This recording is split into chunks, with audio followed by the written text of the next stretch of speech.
கையில வாங்கினேன் பையில போடல, காசு போன இடம் தெரியல.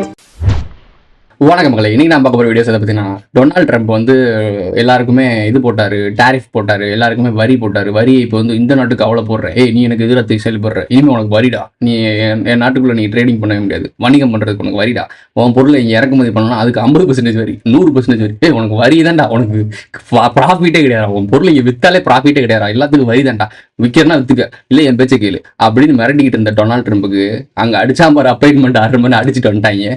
அடிச்ச மணி கடவுளுக்கு கேட்டு சொல்லியோ கவர்மெண்ட்டுக்கு கேட்டுருச்சு, அடி சாம்பார் அப்பாயின்மெண்ட் ஆட. என்ன மேட்டர் அப்படின்னா, கோர்ட் சொல்லியிருக்கு, என்ன சொல்லியிருக்கு அப்படின்னா, ட்ரம்ப் செய்யறது வந்து அவருடைய உரிமையை மீறி, அது டொனால்ட் ட்ரம்ப் வந்து ஒரு பிரசிடெண்டா இருக்காரு அப்படின்னா, அந்த பிரசிடென்ட்டுக்கான ஒரு சில சக்திகள் இருக்கும், ஒரு சில வரைவுகள் இருக்கும், அதாவது இந்தந்த பவர்னு இருக்கும், அந்த பவருக்கு மீறி உன்னால் பண்ண முடியாது, இந்தந்த விஷயங்கள்லாம் பிரசிடென்ட் பண்ண முடியும் அப்படின்னு சொல்லுவாங்க.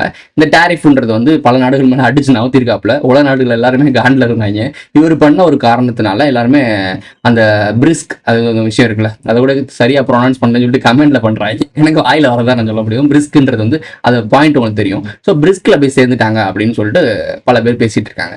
அதாவது ட்ரம்ப் இதெல்லாம் பண்ணணுன்றது ஸ்கிரிப்டில் இருக்குது, அப்படி பண்ணாதான் அமெரிக்கா வீழுன்றது ஒரு இருக்கு, அமெரிக்கா மேல தப்பான ஒரு அபிப்பிராயம் வரணும்னு இருக்கு.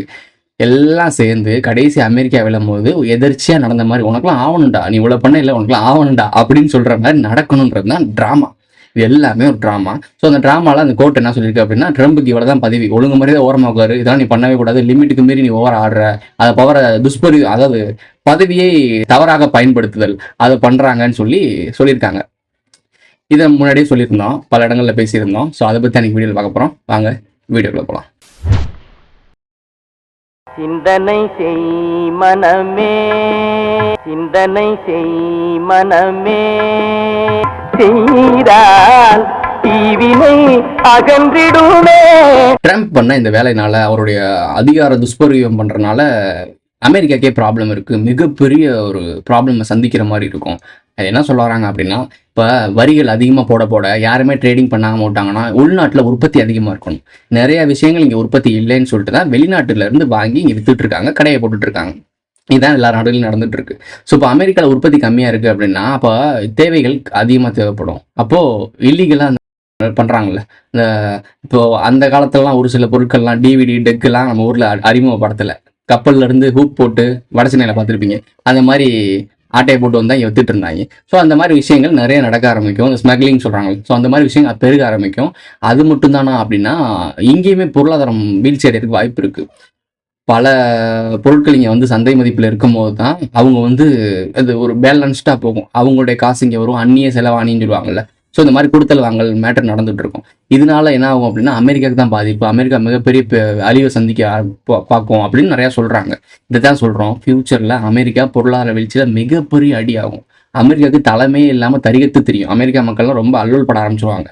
ஸோ அவனே அடிச்சுட்டு டிக்ளேர் பண்ணிட்டு ஏதாவது சொல்கிறது, ஆட்சி அதிகாரம்னா கவிழ்ந்துருச்சுன்னு சொல்லுவாங்கல்ல, அதாவது அரசாங்கம் கவிழ்ந்துருச்சுன்னு சொன்னோடனே எல்லா அதிகாரிகளும் ஓடிடுவாங்க, வெறும் மக்கள் மட்டும் அங்கே வாழ்ந்துட்டு இருப்பாங்க, அடிச்சுட்டு உருண்டுக்கிட்டு, ஒரு சரியான நிலைப்பாடு இல்லாமல் சரியான தலைமை இல்லாமல் ஆடுகள் சிதறிக்கிட்டு இருக்கும். அதை சரி பண்ணுறதுக்கு ஒரு டைமிங் வரும், அதை சரி பண்ணுவானுங்க ஃபியூச்சரில். ஆனால் அமெரிக்கா விழுந்துடும். அந்த மோனோபொலி படிச்சுல கோல் உச்சி நின்னாங்கல்ல, அந்த அமெரிக்காவோட அந்த டாமினேஷன் இருக்காது. அந்த டாமினேஷனை யார் கைப்பற்ற பார்க்குறாங்க அப்படின்னா, அப்புறம் ரஷ்யா இருக்குது, சீனா இருக்குது அப்படின்னு சொல்லுவீங்க.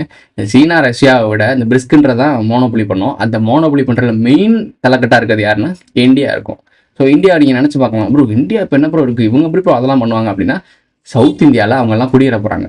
கோலிவுட் ஹாலிவுட்டாக மாறப்போகுது. ஸோ இதெல்லாம் சிம்பாலிசமாக அவங்க காட்டிட்டாங்க. அப்போ அவங்க இங்கே குடியேறிட்டாங்கன்னா இந்த இடம் தான் பிரம்மாண்டமான ஆளுமைக்குரிய இடமா மாற்றப்படும். இதுக்கான வேலைகள் நடந்துட்டு இருக்கு. இது எல்லாமே எதர்ச்சியாக நடக்கிற மாதிரி காட்டப்படும். ட்ரம்ப் ஒரு லூஸ் மாதிரி பண்ணுற மாதிரியும், ட்ரேடிங்னால மற்ற நாடுகள் அமெரிக்கா மேலே கோவப்படுற மாதிரி, அமெரிக்கா மேலே யாரும் ட்ரேடிங் பண்ணாத மாதிரி, அமெரிக்கா டாலருக்கு மதிப்பு இல்லாமல் போகிற மாதிரியும், பொருளாதார வீழ்ச்சி நடக்கிற மாதிரியும், பிரிஸ்கோட பவர் அதிகமாகிற மாதிரியும், இதெல்லாம் காட்டப்பட்ட நாடகம். ஆட்டி வைத்தால் யார் ஒருவன் ஆடாத அரை கண்ணா, இந்த மாதிரி ஒரு பாட்டு பார்த்துருப்பீங்க, அந்த வரிகள் பார்த்துருப்பீங்க. அந்த வரிகள் ரியலில் நடந்துட்டு இருக்கு. அவனுங்க ஆட்டுறானுங்க, இவங்க ஆடுறானுங்க. ஸோ இவ்வளோதான் விஷயம். ஆனால் மக்களாக நாம தான் எல்லாத்தையும் வேடிக்கை பார்த்துட்டு முன்னாடி மூக்கில் சோக்கர் மாதிரி மாட்டிட்டு மண்டையில் ஒரு குள்ளா போட்டு நின்றுட்டு இருக்கோம். நடக்குதா இல்லையா மட்டும் பாருங்க. அமெரிக்கா மிக மாபெரும் பொருளாதார வீழ்ச்சியில விழுகும். அமெரிக்கா விழுகுதுன்னா அவன் மட்டுமா விழுவான்? அமெரிக்கா டாலர் எத்தனை பேர் அந்நிய செலவாணின்னு சொல்லிட்டு அந்த அமெரிக்கா டாலர்ஸை கையிருப்பு வச்சிருக்காங்க. அந்த கையிருப்பு வச்சிருக்க டாலர்லாம் ஒன்றும் இல்லை, காகித குப்பை ஆயிடுச்சுன்னா $1 ட்ரில்லியன் வச்சிருக்காங்கன்னா அந்த $1 ட்ரில்லியன் டம்மி, அது வெறும் பேப்பர் ஆயிரும். பேப்பர் ஆயிடுச்சு, அந்த $1 ட்ரில்லியன் மதிப்பு எங்க போகும்? ஈவனும் அடியாகும். அமெரிக்கா டாலரை வச்சுக்கிட்டு பேஸ் பண்ணி நிறைய பேர் வணிகம் பண்ணிட்டு இருக்கானுங்க. அப்போ அந்த அமெரிக்கா டாலரை வணிகம் பண்ணிட்டு இருக்க எல்லாருமே டவுன், மொத்தம் லாலி. அதாவது ஒட்டுமொத்த மார்க்கெட்டும் கொலாப்ஸ் ஆகும். அப்படி கொலாப்ஸ் ஆகுதுன்னா அடுத்து திருப்பி ஒரு அதான் பிரிஸ்க் கொண்டு வந்திருக்கானுங்க. அதுக்கு மேலே நிறைய விஷயங்கள் இருக்கு. புது காயின்ஸ் பண்ணுறாங்க. அதுதானே கோல்டு சில்வர் இதெல்லாம் காயினாக மாற்றணும்னு சொல்லி பேசிட்டு இருக்காங்க. ஸோ அந்த இடத்துக்கு போவானுங்க. அப்போ இருக்கிறத அழிக்கணும். ஃபர்ஸ்ட் இந்த விஷயம் தப்பாக போயிட்டு இருக்கு. அதாவது பபுள்னு சொல்லுவாங்கல்ல, அதாவது பொலிட்டிக்கல் எக்கனாமிக்கல் பபுள் உருவாயிருக்கு. காசு அதிகமாக இருக்குது, அதனோட மதிப்பு கம்மியாக இருக்குது. இப்போ ஒரு நாட்டில் வந்து ஒரு 1000 டன் கோல்டு இருக்குன்னா 1000 டன் கோல்டுக்கு எவ்வளோ மதிப்போ அந்த மதிப்பு தான் அந்த நாட்டோட மதிப்பு. அந்த அளவுக்கு தான் அவங்க பணத்தை அடிக்கணும். ஏன்னா கோல்டை வச்சு தான் மெயின், அதாவது நம்ம பேசிக்காக சொல்கிறேன், அதுதான் கோல்டு வச்சு பண்ண விஷயம்.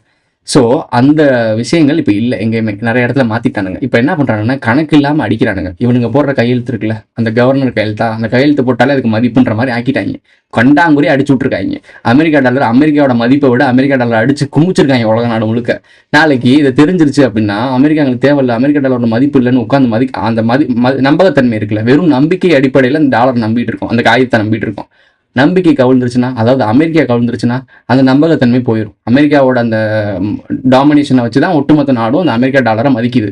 அமெரிக்கா விழுந்துருச்சுன்னா டாலர் எல்லாம் போயிடும். டாலர் விழுந்துச்சுன்னா டாலரை பேஸ் பண்ணியிருக்க எல்லா நாடும் விழுந்துடும். இப்போ உங்களுக்கு புரியுத ஸ்கிரிப்ட், இதெல்லாம் அழிச்சிட்டு புதுசாக ஒரு போட போகிறாங்க.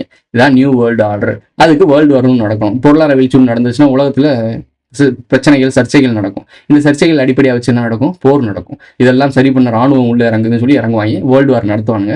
அதை வேர்ல்டு வாரில் முடிஞ்ச அளவுக்கு மக்களை போட்டு தள்ளிடுவாங்க. போட்டு தள்ளிட்டு யூனியன் ஆஃப் சவுத் இந்தியா ஆரம்பிக்கும். ஒன் வேர்ல்டு கவர்மெண்ட்டுக்கான வேலையை ஆரம்பிப்பாங்க.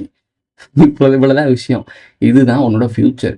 இது எதுவுமே தெரியாம இங்கிட்டு புதுசா கட்சி ஆரம்பிக்கிறேன். ஏன்னா 2029 அதாவது 2026 எலெக்ஷன் நடக்குதுல்ல, இந்த எலெக்ஷன்ல யாரு ஜெயிக்கிறாங்களோ டிஎம்கே தான் ஜெயிக்கும். இந்த எலெக்ஷனுக்கு அடுத்து எலெக்ஷன் ஒன்று நீ கனவுல கூட காண்றாது. ஓட்டர் எல்லாம் தூக்கி கிட்ட போட்டுரு, அது தேவையே இல்லை. ஏன்னா எலெக்ஷனே இருக்காது. ஸோ அந்த மாதிரி ஒரு விஷயம் நடக்க போகுது. அதுக்குள்ளே இவங்க ஒரு கட்சி ஆரம்பிக்கிறான், அங்கிட்ட ஒரு இயக்கம் ஆரம்பிக்கிறான். என்னடா அடி சிரிப்பு தாண்டா வருது. நீங்கள் பண்ணுறலாம் பார்க்கும்போது சிரிப்பு தான் வருது. வெளிச்சிக்க பொழைச்சிக்க நிறைய நடக்குது. எல்லாம் கோமாளி கூத்து பண்ணுறாங்க. சிரிப்பு தான் இருக்குது. பார்த்துட்டு கை தட்டிட்டு என்ஜாய் பண்ணிட்டு போங்க. இதோட இந்த வீடியோ முடிஞ்சிருச்சு. இந்த வீடியோ பிடிச்சிருச்சுன்னா லைக் பண்ணுங்கள், கமெண்ட் பண்ணுங்கள், சப்ஸ்கிரைப் பண்ணுங்கள், மறக்காம இல்லைங்க நாலு முடிஞ்ச ஃப்ரெண்ட்ஸ்லாம் ஷேர் பண்ணுங்கள். உங்களுடைய கருத்துக்களை மறக்காம கமெண்ட்டில் பதிவு செஞ்சுட்டு போங்க. சேனலில் மெம்பர்ஸாக ஆட் ஆகணும்னு நினைக்கிறீங்கன்னா ஜாயின் பட்டன் போட்டுவிடுங்க. Super thanks. சூப்பர் சேனல் அப்படின்னா எஸ்என்ட்ரெஸ் மட்டும் தட்டுங்க. அடுத்து ஒரு நல்ல வீடியோ சந்திக்கலாம். கோல்டு சேர்த்துக்க, சில்வர் சேர்த்துக்க, உன்னால் என்ன சேர்க்க முடியுமோ சாலிடான ஒரு பணத்தை சேர்த்து வச்சுக்க. அதுதான் ஃபியூச்சர் உனக்கு. இல்லை நாமத்தையும் பட்டையும் போட்டு ஓரமாக உட்கார வேண்டியது.